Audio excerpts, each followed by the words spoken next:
Hello friends, Kalpana's ஃபுட்ஸில் கருவேப்பிலை பொடி இருக்குது. வேணுன்றவங்க ஸ்க்ரீனில் தெரிகிற நம்பருக்கு ஆர்டர் பண்ணிக்கோங்க. நாம் இப்போது கருவேப்பிலை பொடி வச்சு தோசை பண்ண போகிறேன். தோசை தான் ஊற்ற போகிறேன் நான். குழந்தைங்களுக்கெலாம் கருவேப்பிலை போட்டு சமையல் செய்தாவே சாம்பார் ரசத்துலேருந்து எடுத்து தூரமாக வச்சுடுவாங்க. பெரியவங்களும் அந்த மாதிரி தான் வச்சுடுவாங்க.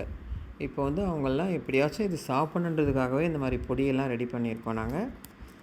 நீங்கள் தோசை மேலே அப்படி பொடி போட்டு நெய் ஊற்றி செய்து கொடுத்தா கண்டிப்பாக குழந்தைங்க விரும்பி சாப்பிடுவாங்க. கருவேப்பிலை பொடி தோசை. கருவேப்பிலை உடம்பில் ஜீரணம் ஆகிறதுக்கெலாம் ஹெல்ப் பண்ணுது. நல்ல முடி வளர்கிறதுக்கு நல்ல உதவியாக இருக்கும்.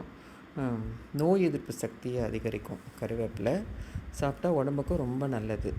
பொதுவாக கருவேப்பிலையே ஒரு மெடிசன். தோசை ஊற்றி கொடுங்க. கண்டிப்பாக எல்லா குழந்தைங்களும் தோசை விரும்பி சாப்பிடுவாங்க. நான் தோசை தான் இன்றைக்கி போடுறேன். எங்கள் வீட்டில் எல்லாருக்கும் இன்றைக்கி கருவேப்பிலை தோசை தான். கருவேப்பிலை தோசை போட்டு அதுக்கு தொட்டுக்கிறதுக்கு தக்காளி சட்னி ரெடி பண்ணியிருந்தேன் நான். அதான் வச்சு சாப்பிட போகிறோம். தக்காளி சட்னி வச்சு கருவேப்பிலை தோசை. கருவேப்பிலை பொடி வேணுன்றவங்க ஸ்க்ரீனில் தெரிகிற நம்பருக்கு ஆர்டர் பண்ணிக்கோங்க. கல்பனாஸ் ஃபுட்ஸில் எல்லா மசாலாவும் இருக்குது. ஆர்டர் பண்ணிக்கோங்க.